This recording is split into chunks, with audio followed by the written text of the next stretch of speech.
Hey, good afternoon, ladies. Oh my word, quarterly refresh has been so good so far. What have you learned? I would love to hear your thoughts in the comments. Also, Pink Wednesday, right? Heidi said we need to wear pink. So anyway, drop a little pink heart if you're wearing pink today for Wednesday. And if you have posted your picture in the Lemongrass Consultant page, let us know. Okay, my topic is time management, and I just have so many thoughts going everywhere. It's such a huge subject, and I don't know how to condense it into, just a little teaching moment, but here is where I'm going to start. We get the same amount of hours. We all get the same amount of hours. We all have 24 hours in one day. A huge chunk of that is for sleep, so the rest of the time is ours to do with what we want. I don't think we can compare. We all have different priorities of how we want to spend our time, right? What's important to us, what's important to our families, all those things. So for me, a lot of it is just awareness. What do I want to do with my life? Where do I want to see myself 5 years from now, 10 years from now? What do I want to have done for whatever reason, for myself, for my family, for the kingdom of God, for kingdom impact, for my business, it can be for anything, for my community, for the betterment of the whole entire world, right?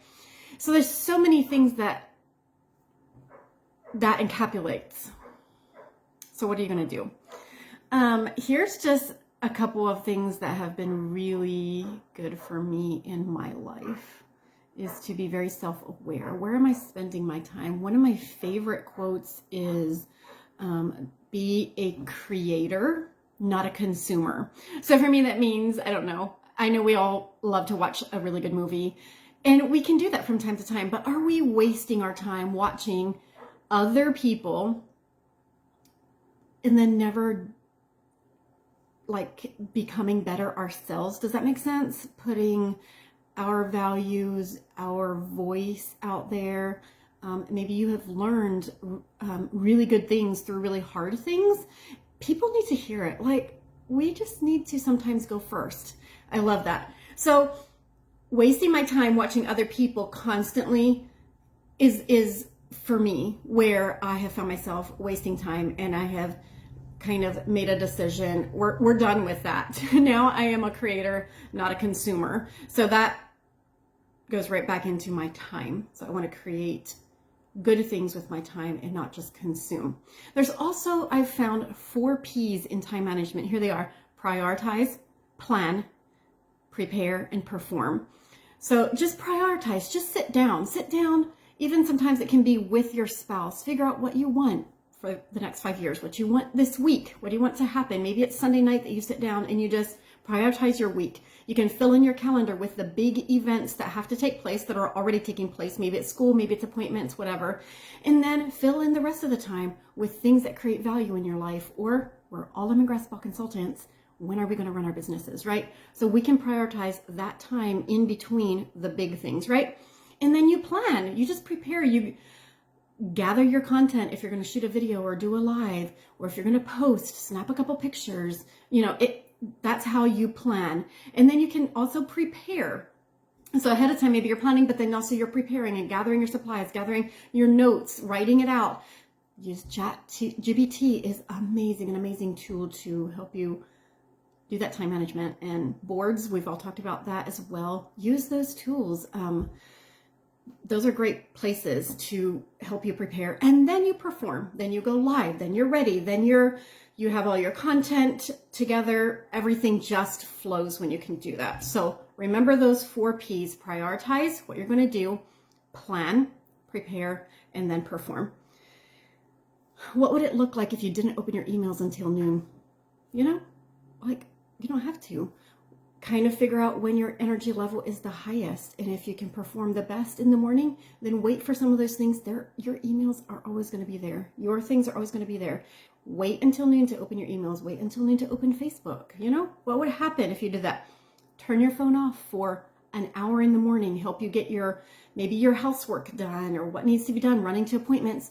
Then at a timely manner, you can sit down, open up your phone, and then this is what we're going to do when we're on our phone. We're going to respond to Facebook messages. We're going to respond to stories. We're going to have a couple private interactions with our clients, however that looks. We're going to shoot a video. We're going to go live.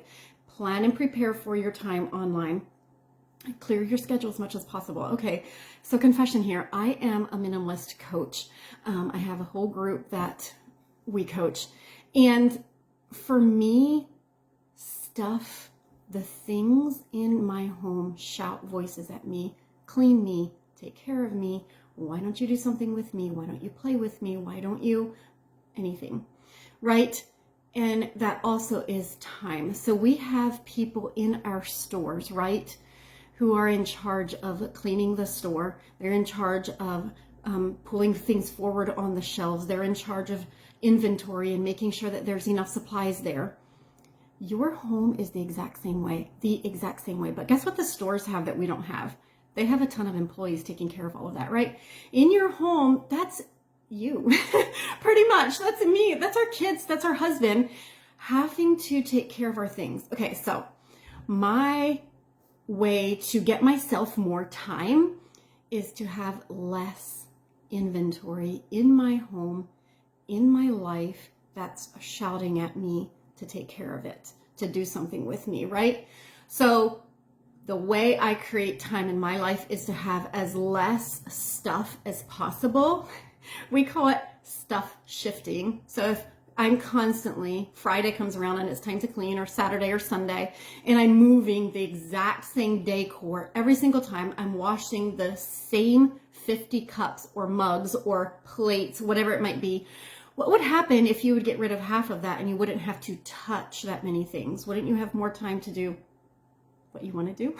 That's the way I look at it. I'm like, oh my goodness, it takes me 3 minutes to wash dishes, if my dishes are very minimal, right? It takes me an hour to clean my entire house because there's not much to pick up and put away. So anyway, there's a time where you can essentially get yourself more time in your day. Minimal lifestyle. What are you willing to maintain? What are you willing to take care of? And I feel like that buys us so much more time. So prioritize your time. Give yourself the gift of more time to do what you want to do with the people that you want to do it with, just by having less stuff and living a minimal life. Even freeing your brain from, I got to do this, we got to run over there, maybe busy schedules. I am a busy person, but I'm not busy. Does that make sense? I'm busy doing what I love and what I love to create and do with my business, with my children, but I'm not busy running here and there. I don't know if that makes sense at all. So anyway, give yourself calm, give yourself peace, and I think then your time becomes more. You create more time for yourself to do the things that you love. So hopefully this was a couple fun tips for you. Bullet journaling is another thing, just having a planner where everything is written down. You can brain dump. Those are all just fun ways to also do it and have time management. So anyway, happy quarterly refresh, everybody.